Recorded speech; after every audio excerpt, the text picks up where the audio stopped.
ईश्वर का धन्यवाद हो। आज हम लोग पुनरुत्थान पर्व के बाद पहला रविवार में प्रवेश किए हैं। यह परमेश्वर का अनुग्रह है। आइए हम लोग पहला रविवार पुनरुत्थान के बाद ये पहला रविवार की आराधना को आरंभ करते हुए हम लोग सच्ची वाणी से गीत गाएंगे।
परमेश्वर पिता और पुत्र और पवित्र आत्मा के नाम से आमीन।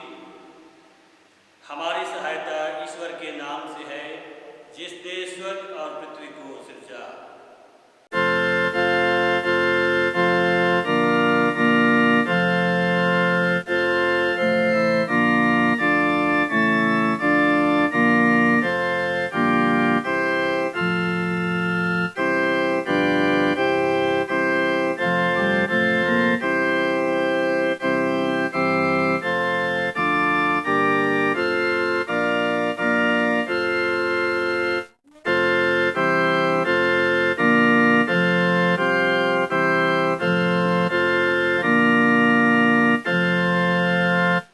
हम ईश्वर के सामने अपने पापों को दीनताई से मानने में, हे सर्वशक्तिमान ईश्वर दयालु पिता, हम दीनताई से अपने सब पाप और अपराधों को तेरे सन्मुख मान लेते हैं। तो अपने प्रिय पुत्र हमारे प्रभु यीशु क्रिस्त के कारण हम पर दया दृष्टि कर और हमारे सब पापों को क्षमा कर। आमीन।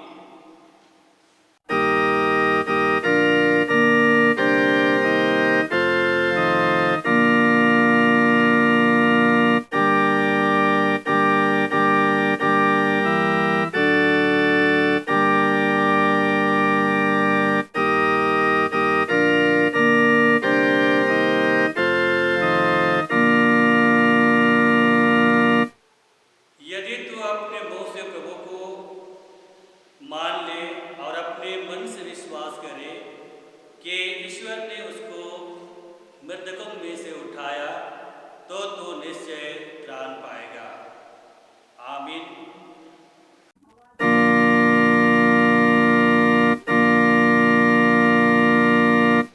सबसे ऊंचे स्थान में ईश्वर का गुणानुवाद हो।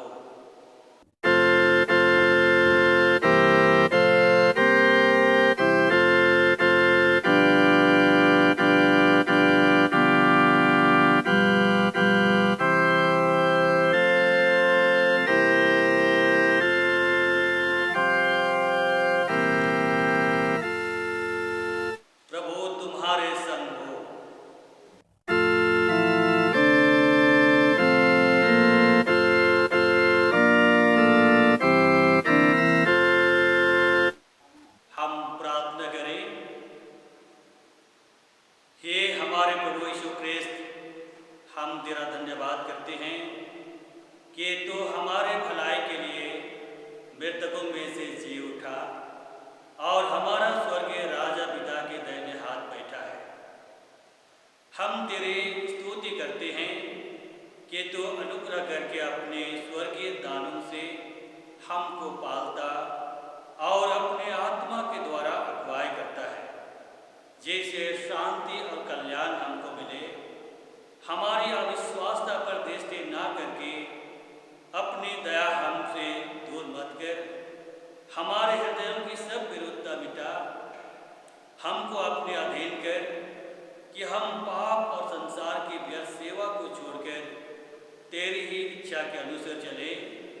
हे प्रभु, तू ही हमारा राजा और चरवाहा है, तुझ पर भरोसा रखते हैं। तुझी को स्तुति और महिमा हो, अब से लेकर के सदा न हो। आमीन।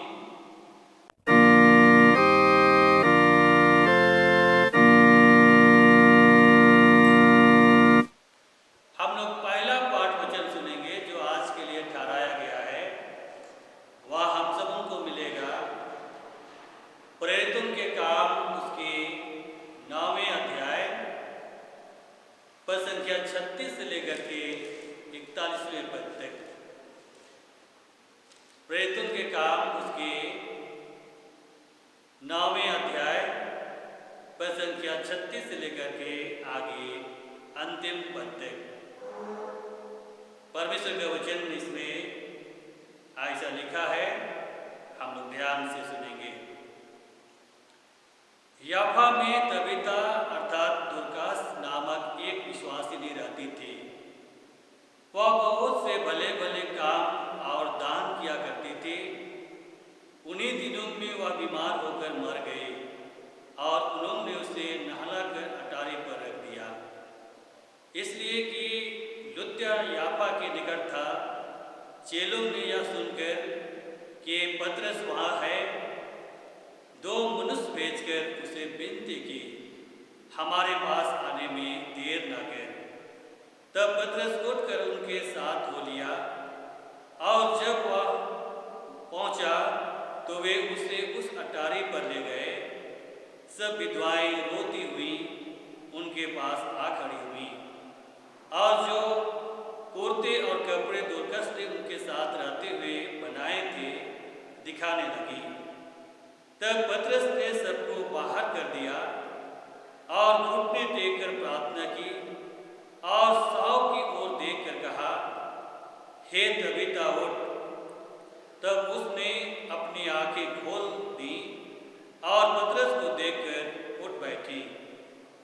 उसने हाथ देकर उसे उठाया और पवित्र लोगों और विधवाओं को बुलाकर उसे जीवित दिखा दिया। यह बात सारे याफा में फैल गई और बहुत देरों ने प्रभु पर विश्वास किया।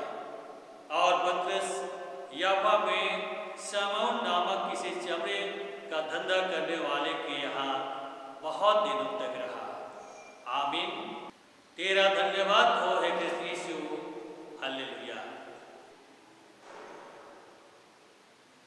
तेरा धन्यवाद हो हे कृष्ण यीशु। ईश्वर की मेमना ले जाता है जगत का पाप, हम पर अनुग्रह कर। आमीन।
करता हूँ परमेश्वर पिता पर, जो स्वर्ग और पृथ्वी का सर्वशक्तिमान सृजनहार है, और उसके इकलौते पुत्र अपने प्रभु यीशु ख्रीस्त पर, जो पवित्र आत्मा से गर्भ में आया, कुंवारी मरियम से उत्पन्न हुआ, पंतुस पिलातुस की आज्ञा से दुख उठाया, क्रूस पर चढ़ाया गया, मर गया और गाड़ा गया, पाताल में उतरा, तीसरे दिन मृतकों में से जी उठा, स्वर्ग पर चढ़ गया और परमेश्वर सर्वशक्तिमान पिता के दाहिने हाथ बैठा है, जहाँ से वह जीवितों और मृतकों का विचार करने को फिर आवेगा। मैं विश्वास करता हूँ पवित्र आत्मा पर, एक ही पवित्र क्रिस्चियानी कलीसिया, पवित्रों की संगत पर, पापों की क्षमा, देह के जी उठने और अनंत जीवन पर। आमीन।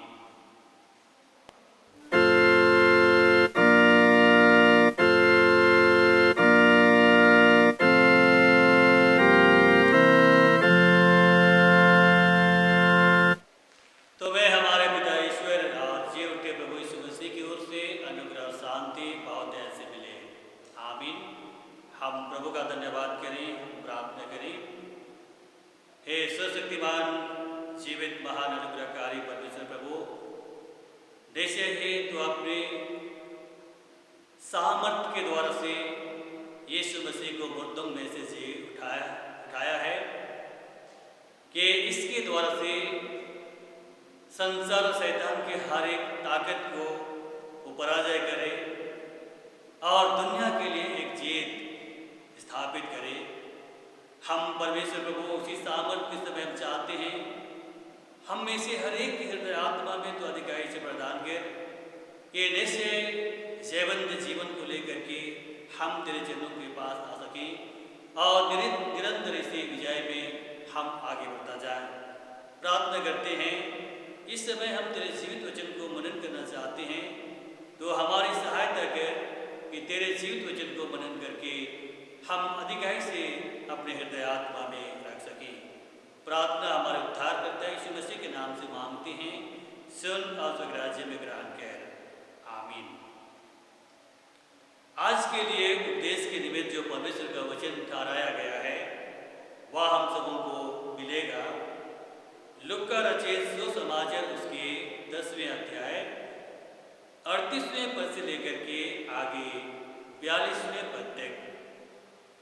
लूका रचित सुसमाचार 10वें अध्याय पद संख्या 38 से लेकर के आगे अंतिम पद तक।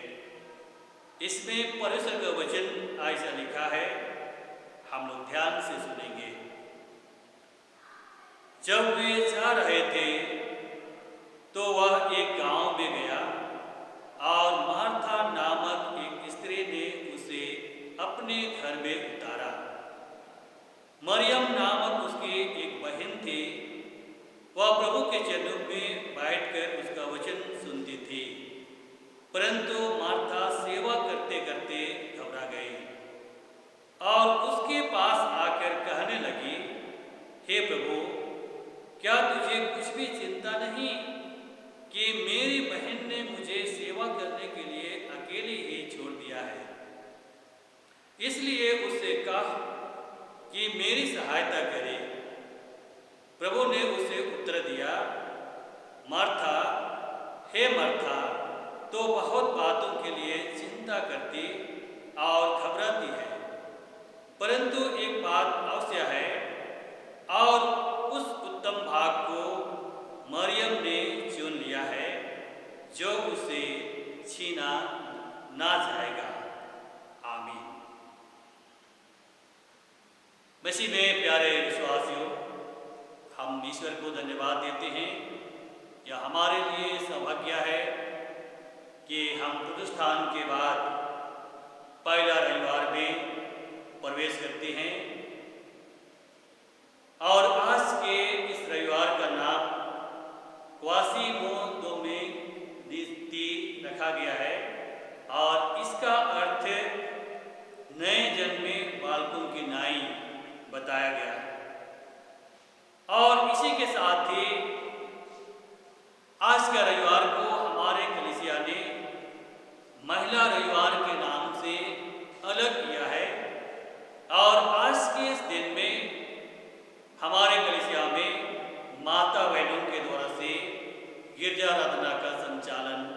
किया जाता है।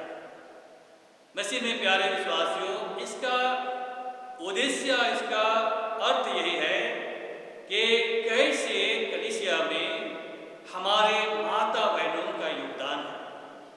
और साथ ही पुरुषान के समय में हम लोग देखते हैं कि कैसे महिलाएं, कैसे स्त्रियां यीशु के कहे हुए वचन पर विश्वास करके निश्चय ही उस दिन के लिए प्रतीक्षा करते रहे कि यीशु ने कहा था कि मैं मारा जाऊंगा, गाड़ा जाऊंगा और निश्चय ही तीसरे दिन में जिलाया जाऊंगा। मसीह में प्यारे विश्वासियों, और इन महिलाओं के जीवन में हम लोग देखते हैं कि कैसे ये विश्वासी महिलाएं बेसब्री से उस तीसरे दिन की प्रतीक्षा करते थे। और उनकी प्रतीक्षा को हम लोग देखते हैं कि कई तरह से सुगंधीय द्रव्य वे लोग मोल लेते हैं। उनमें इतना भरोसा था कि यीशु अपने कहे हुए वचन के आधार पर जी उठेगा और हम उसको देखेंगे और उस सुगंध इत्र को हम उस पर मालेंगे, इतना भरोसा उनमें था। हम देखते हैं महिलाओं के इस विश्वास और इस आशा के विषय में हम लोग यहाँ पर देखते हैं। और इसी निमित्त कि आज भी हमारे कलीसिया को महिलाओं के योगदान की कितनी आवश्यकता है, और आज हमारे कलीसिया में हमारे माता बहनें किस तरह से कलीसिया की सेवा में आगे अपना योगदान देते हैं। और निश्चय ही हमें माता बहनों की सेवा की कितना सहयोग की अपेक्षा है कि हम इस कलीसिया की सेवा में सहयोग देते हुए हम कलीसिया की सेवा में आगे बढ़ता जाएं। मसीह में प्यारे विश्वासियों, हम इस पाठ में देखते हैं तो यहाँ पर हमें मिलता है कि यीशु जब जा रहे थे तो वह एक गांव में गया और उस गांव का नाम बैतनिया बताया गया है। और मार्था नामक एक स्त्री ने उसे बुला करके अपने घर ले गए। और घर लेने के बाद हम लोग देखते हैं कि मार्था जो है यीशु के सेवा में वो व्यस्त हो गई, लेकिन उसकी बहन मरियम यीशु के चरणों में बैठकर यीशु के वचन सुन रहे थे। और इस समय क्या देखते हैं कि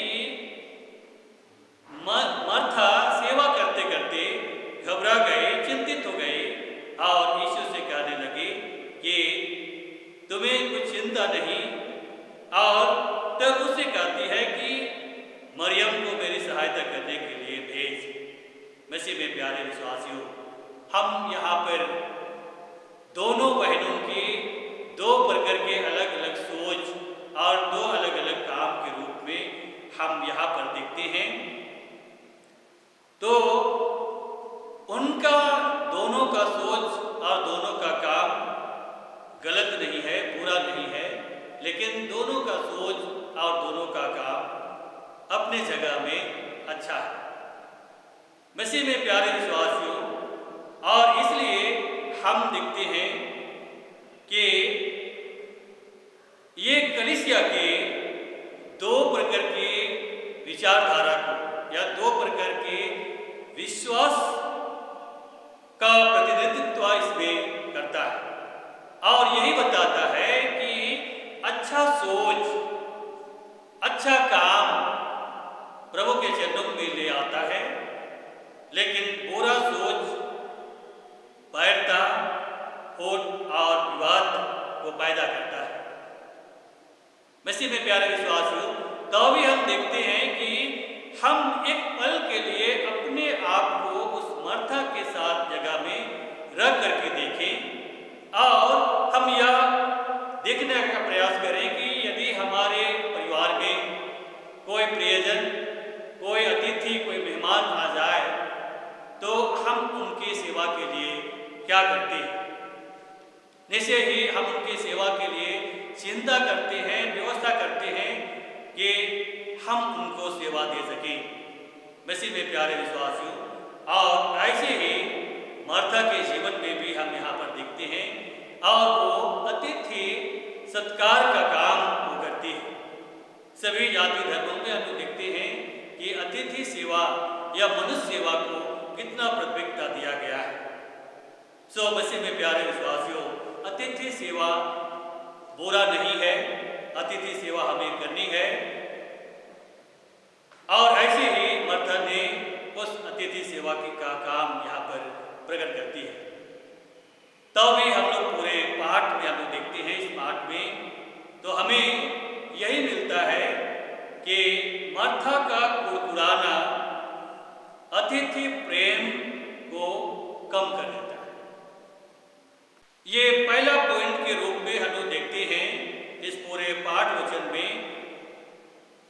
तो यही मिलता है कि मार्था का कुड़कुड़ाहट अतिथि प्रेम के बीच में कुछ कमी पैदा करता है। और दूसरे भाग में हम लोग देखते हैं कि कोई भी हमारे पास कोई मेहमान आया हो, हम अपनी परेशानी उनको यदि कहें तो निश्चय ही अतिथि सेवा के नियम को हम किसी न किसी रूप से वहां पर उल्लंघन करते हैं।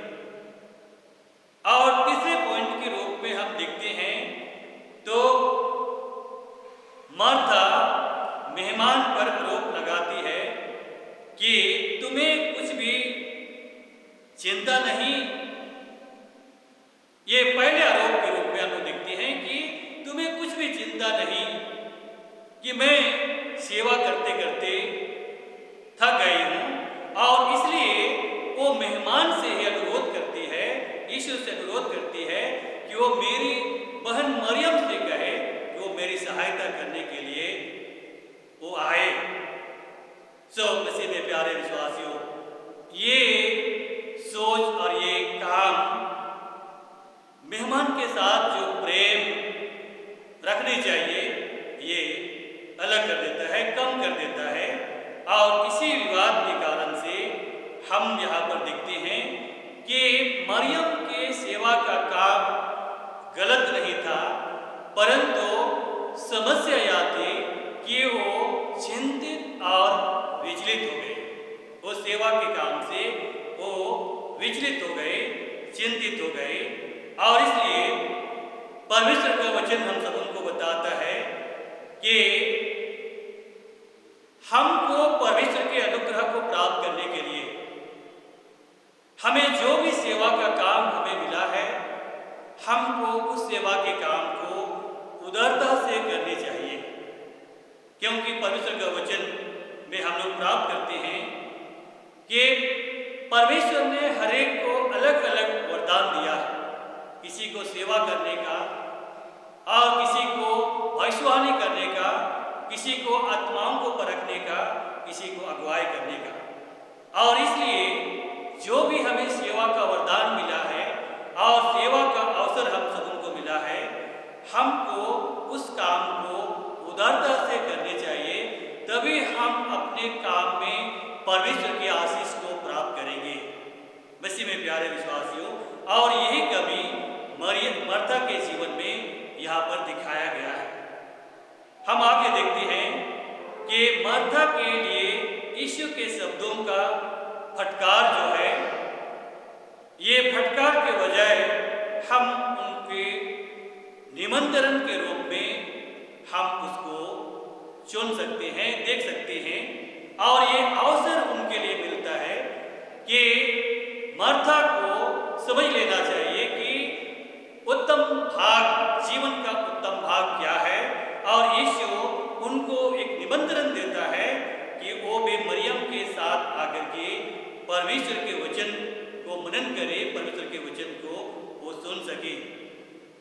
और इसलिए मार्था को यीशु के दया और अनुग्रह को प्राप्त करने के लिए एक ही बात की आवश्यकता थी कि जिस सेवा के लिए उनको बुलाया गया है, जिस सेवा को उन्होंने चुनी है, उसको प्रेम से और उदारता से उनको करनी चाहिए थी।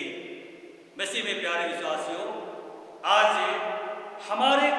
में भी कई ऐसे लोग हैं जो मर्था के समान अपनी पहचान बनाने का प्रयास करते हैं और कई रूप में अपने आप को व्यवस्था दिखा करके वो परमेश्वर के लिए वो समय नहीं बनाते हैं। आज हम अपने जीवन के लिए, अपने परिवार के लिए, अपने ड्यूटी के लिए कई तरह से हमारी व्यवस्थाएं हैं और ये व्यवस्थाएं जो है किसी न किसी रूप से हमको प्रभु की संगति से अलग कर देता है। हम उसमें उलझ जाते हैं, चिंतित हो जाते हैं और घबराते हैं और तब हम प्रभु की संगति से कहीं ना कहीं हम अलग हो जाते हैं। आज हम सबों को देखने की आवश्यकता है कि वास्तव में हम किसकी सेवा कर रहे हैं। क्या इस संसारिक जीवन में, इस संसार के अभिलाषाओं की सेवा में व्यस्त हैं या क्या आज हम प्रभु की सेवा में अपना व्यस्तता दिखाते हैं। मसीह में प्यारे विश्वासियों, आज ये कहता है कि आज यीशु हमारे घर में है और हम इतने व्यस्त हैं कि यीशु के सुनने के लिए हमारे पास वक्त नहीं, यीशु के वचन सुनने के लिए, यीशु के साथ समय बिताने के लिए हमारे पास समय नहीं। और इसलिए परमेश्वर का वचन बताता है कि यदि हम यीशु से प्रेम रखते हैं, यीशु के साथ अपना संबंध बनाए रखना चाहते हैं, तो हमको अपने जीवन के बहुमूल्य समय को प्रभु के लिए समर्पित करने की आवश्यकता है, उनके चरणों में हमें बिताने की आवश्यकता है। तभी हम उसके उस जीवनदायक वचन को जो मरियम ने ग्रहण किए थे, हम भी अपने जीवन में ग्रहण कर सकेंगे और अपने जीवन में उस उत्तम भाग को हम चुन सकेंगे जो प्रभु आज हम सबों को देना चाहता है। मसीह में प्यारे विश्वासियों, और इसलिए यदि हम मर्द, पुरुष या महिला बनना चाहते हैं तो परमेश्वर का वचन हमें बताता है कि दूसरों पर हमें दोष लगाने से बचना चाहिए। मार्था ना केवल महिला हो सकती है, लेकिन मार्था के जगह आज कोई पुरुष भी हो सकते हैं जिनको सेवा करने का वरदान मिला। और इसलिए परमेश्वर के अनुग्रह को प्राप्त करने के लिए, चाहे हम पुरुष या महिला हैं, हमको दूसरों पर आरोप लगाने से, दूसरों पर दोष लगाने से हमको हमेशा बचे रहना चाहिए और प्रभु के उस बुलाहट को हमेशा हमें स्वीकार करना चाहिए। और यदि हम मरियम, पुरुष या महिला बनना चाहते हैं तो हमें निरंतर और प्रतिदिन प्रभु के संगति में अपना बहुमूल्य समय हमें बिताने की आवश्यकता है। मसीह में प्यारे विश्वासियों, और इसलिए परमेश्वर का वचन हम सबों को बताता है कि जीवन का वह उत्तम भाग ये संसारिक जीवन में हमें नहीं मिल सकता है। संसार के चिंताएं, संसार की व्यवस्था के द्वारा से हम प्राप्त नहीं कर सकते हैं और ना इस संसार के धन दौलत के द्वारा से हम जीवन के उत्तम भाग को प्राप्त कर सकते हैं। लेकिन आज यीशु बताना चाहता है कि वो जीवन का वो उत्तम भाग यीशु के पास है और यीशु हर एक के जीवन में देना चाहता है कि हम उसके संगति में आकर के और दुनिया की व्यवस्था से, दुनिया की चिंताओं से हम अलग होकर के हम प्रभु के लिए अपना बहुमूल्य समय दें। तो निश्चय प्रभु का अनुग्रह हम सबों के जीवन में अधिक ऐसे मिलेगा और तब हम प्रभु के संगति में आकर के उस उत्तम भाग के को प्राप्त हम कर सकेंगे और प्रभु की आशीष, प्रभु का अनुग्रह निरंतर हम एक के जीवन में बना रहेगा। परमेश्वर इस वचन के द्वारा से हम सबों को बहुत ऐसे आशीष प्रदान करें। आमीन। आइए हम प्रार्थना करें।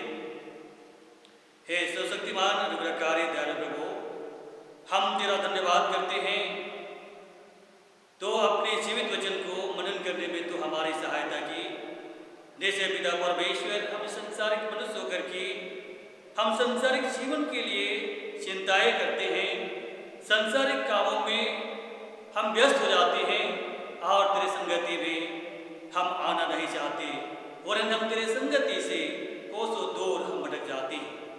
हम प्रार्थना करते हैं जैसे ही जिस रीति से तूने मर्था के जीवन में एक निमंत्रण दिया कि व्यर्थ बातों को, व्यर्थ चिंताओं को छोड़ करके उस बहुमूल्य वचन को ग्रहण करने के लिए उसके पास आए। आज हम हर एक को तो अपने जीवित वचन के द्वारा से यही आह्वान करता है कि हम जीवन के बहुमूल्य वचन को सुनने के लिए हम तेरे संगति में आ सकें, तेरे संगति में हम जीवन बिता सकें और दिन प्रतिदिन अपने सामर्थ के साथ उस उत्तम मार्ग में उत्तम भाग को प्राप्त करते हुए आगे बढ़ता जाए। इसलिए प्रभु हम प्रार्थना करते हैं तेरे वचन का सामर्थ, तेरे वचन का गवाही हर एक के जीवन में तू अधिकाई से प्रदान कर। प्रार्थना हमारे उद्धारकर्ता यीशु मसीह के नाम से मांगते हैं, सुन और स्वराज्य में ग्रहण कर, आमीन। हे हमारे पिता तू जो स्वर्ग में है, तेरा नाम पवित्र किया जाए, तेरा राज्य आवे, तेरी इच्छा जैसे स्वर्ग में है वैसे इस पृथ्वी भी होवे। हमारे प्रतिदिन की रोटी आज हमको दे और हमारे अपराधों को क्षमा कर जैसे हम भी अपने अपराधियों को क्षमा करते हैं, और हमको परीक्षा में मत डाल परंतु बुराई से बचा, क्योंकि राज्य और पराक्रम और महिमा सदा तेरे ही है, आमीन।